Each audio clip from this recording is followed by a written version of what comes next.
નમસ્કાર ખેડૂત મિત્રો, મારું નામ છે અલ્કેશ પટેલ અને આપણી યુટ્યુબ ચેનલ છે ખેતીની વાત મારું ગુજરાત. આપણી દુકાનનું નામ છે મિત્રો Hindustan agro seeds Kalavad, proper Kalavad, તાલુકો કાલાવડ, જિલ્લો જામનગર. મિત્રો તારીખ થઈ છે આજે 15/2/2025. વાતાવરણમાં જોવા જઈએ તો જે ઝાકળનો પ્રશ્ન હતો એ પ્રશ્ન હવે સોલ્વ થઈ ગયો છે.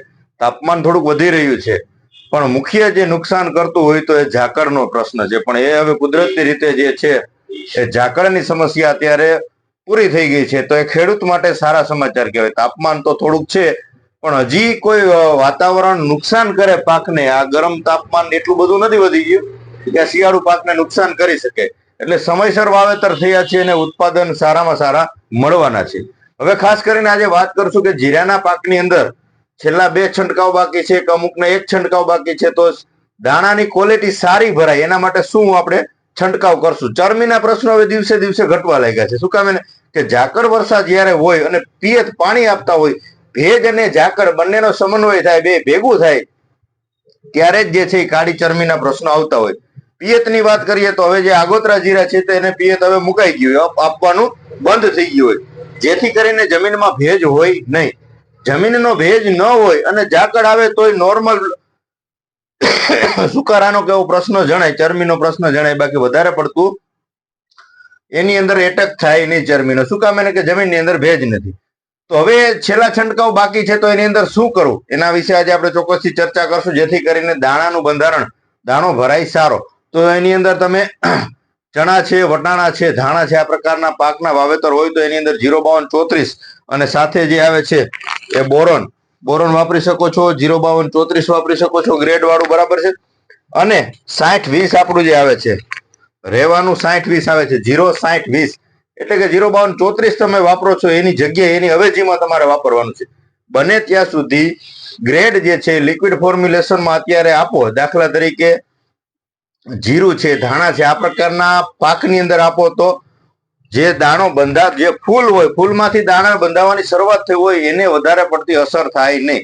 નહીતર આમાં શું થાય કે જે ફૂલ હોય, ફૂલ બળવાનો પ્રશ્ન જણાય. વધારે તાપમાન થોડુંક થઈ જાય ને તમે ગ્રેડ વાળું ખાતર આપ્યું હોય તો જે છે ફૂલ બળી જાય, એમાંથી દાણાનું બંધારણ થાય નહીં. તો જે દાણા બંધાવવાની શરૂઆત થઈ ગઈ હોય, ફૂલની અવસ્થા પૂરી થઈ હોય, દાણા બંધાતા હોય, એ સમયગાળે તમે 05234 ને બોરોન આપી શકો છો. છેલ્લો છંટકાવ બાકી છે જીરાની અંદર, બરાબર છે.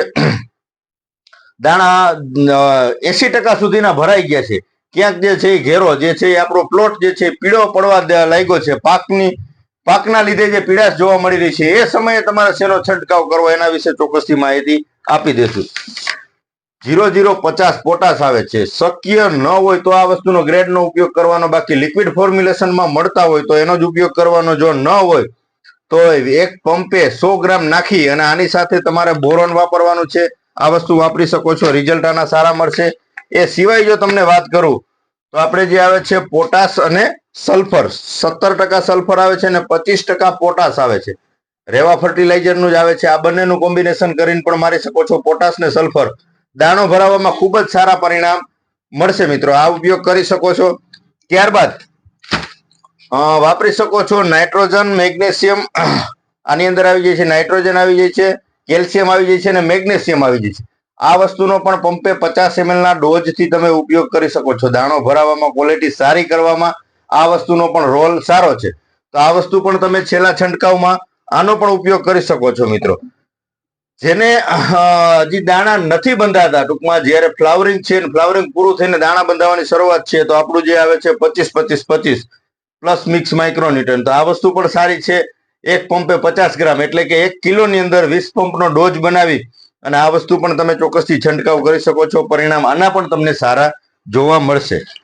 હવે બીજી વાત કે જેને 25% સુધીનો જીરાનો પાક જે છે એ પાક ઉપર આવી ગયું, પીળું દેખાતું હોય 25%, એ સમયગાળે તમારે 80% જે આવે છે સલ્ફર, WDG ફોર્મ્યુલેશન.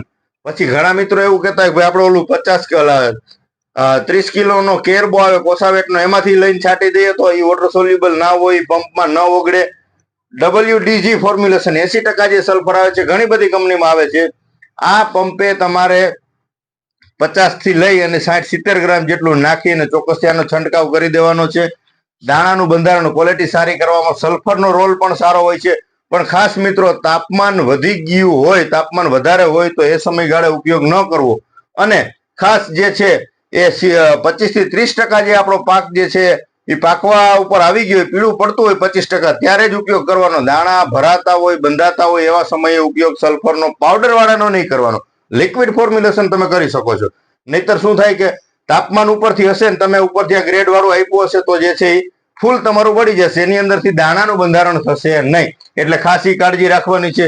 બાકી રનિંગ અત્યારે થ્રિપ્સના એટેક જે છે તો એની અંદર તમે હળવો ડોઝ અત્યારે આપશો, પ્રોફેનો સાયપર, પછી હિટસેલ આપો, સિજન્ટાનું પોલિટ્રીન સી આપો, કોઈ પણ આપી દેવાનું છે. રિઝલ્ટ તમને અત્યારે પ્રોફેનો થી સારામાં સારા મળી જાય છે. લસણ હોય, ડુંગળી હોય, બધા પાકની અંદર અત્યારે આ વસ્તુ આપી દેવાની છે. સાથે તમારે સ્ટીકર રાખવાનું છે. ખાસ એ ભલામણ છે મિત્રો કે સ્ટીકર તમારે અવશ્ય ઉપયોગ કરવાનો છે. તો આ છેલ્લા છંટકાવની વાત થઈ. પછી તમારા ગ્રેડ વાળા જે ખાતરની ભલામણ કરી, ચણામાં પણ તમે વાપરી શકો છો, ઘઉંના પાકમાં વાપરી શકો છો, વટાણાના પાકમાં વાપરી શકો છો, ધાણા છે, જીરું છે, આ બધા પાકની અંદર તમે ચોક્કસથી વાપરી શકો છો. બરાબર મિત્રો, આપણે એક આગળનો વિડીયો બનાવવાનો છે લસણના પાકનો અને ડુંગળીના પાકનો. જે લસણના પાકમાં ફીટાઈ જતું હોય છે, ગાંજો જે છે એ ગાંઠિયાનું બંધારણ ન થાય, તો એના વિશે ચોક્કસથી એક અલગથી આપણે વિડીયો બનાવશું કે એનું કારણ શું હોઈ શકે, શેના કારણે થાય અને આ રોકવા માટેના શું પ્રયત્નો કરવો જોઈએ, એના વિશે એક વિડીયો અલગથી આપણે બનાવવાના છીએ. બીજી ખાસ વાત કરવાની છે મિત્રો કે ઉનાળુ તલના જેને વાવેતર કરવાના છે તો સમયસર એનું બિયારણ જે છે ચોક્કસથી મેળવી લેવું. શું કામે ને કે હવે જે છે આ વર્ષે કાળા તલના બજાર ભાવ સારા છે, એટલે ખેડૂત મિત્રો કાળા તલનો આગ્રહ વધારે રાખી રહ્યા છે. તો કાળા તલનું જે ખેડૂત મિત્રોને વાવેતર કરવું હોય એને સમયસર એનું બિયારણ મેળવી લેવાનું. કેમ કે સારી કંપનીના માલ શોર્ટેજ છે, કેમ કે કંપનીઓએ લિમિટેડ માલનું પેકિંગ કરેલું હોય, જેથી કરીને એની પાસે જથ્થો ખૂટી જાય તો આપણે જે વાવેતર કરવું છે એ આપણું મનપસંદ બિયારણ જે છે એ આપણે ન મળી શકે. તો જેને કાળા તલનું વાવેતર કરવું છે, નજીકના સેન્ટરમાં મળે છે, જે વસ્તુ સારી થાય છે એનું લઈ અને ચોક્કસથી રાખી દેવાનું છે. એટલે તમે 5 દી 10 દી કે 15 દિવસ પછી વાવેતર કરો તો એ સમયે તમારે બિયારણ પૂરું થઈ ગયું હોય અને ગમે તે લઈને વાવેતર કરવું પડે, આવું ન થાય એટલા માટે ખાસ વિનંતી છે. સફેદ તલની અંદર તો લગભગ બધી વેરાયટીઓ અત્યારે હાજર જ છે. આપણી પાસે લગભગ 10 વેરાયટી છે. તમારા નજીકના સેન્ટરમાં, તમારા એરિયાની અંદર જે વસ્તુ સારી થતી હોય એનું વાવેતર કરજો, જેથી કરીને બિયારણમાં છેતરાવાનો વારો ન આવે. શિયાળુ સિઝનમાં ઘણા બધા, આપણે તો, હું તો ફિલ્ડ વિઝિટ કરતો હોય, ઘણા બધા એવા પ્લોટ જોયા છે ને ઘણા બધા મિત્રો છેતરાણા પણ છે અસંખ્ય, કે એક જાહેરાતોથી અથવા ઘર ઘરાવ બિયારણ લઈ, કેમ કે સાહેબ આમાં ખેડૂતને છેતરે છે. આવાય દાખલા આપણે જોયા છે કે સારું બિયારણ છે, તમે લઈ જાઓ, હવે એને ફાયદો તો ખાલી એક મણે બજાર ભાવ કરતા 100 થી 200 રૂપિયાનો થતો હોય છે. દાખલા તરીકે બજાર ભાવ 1000 રૂપિયા હોય તો બિયારણમાં ઘરે બેઠા વેચે તો 1200 રૂપિયામાં કોઈ પણ પ્રોડક્ટ વેચતો હોય.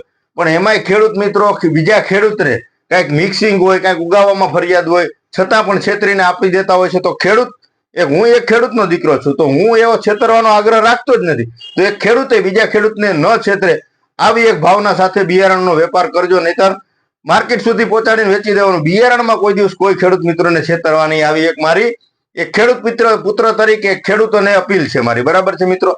એટલે જે ઘણા બધા મિત્રો છેતરાના છે, બીજા આવતી સિઝનમાં ન છેતરાયની ખાસ કાળજી રાખજો. ખોટી જાહેરાતોમાં ભરમાય અને વાવેતર ન કરવું. આપણા વિસ્તારમાં સારું થતું હોય અને જાણીતી કંપનીઓ એવી જ વસ્તુનું વાવેતર જે છે કરવું. મિત્રો બસ મને રજા આપશો. જય જવાન, જય કિસાન.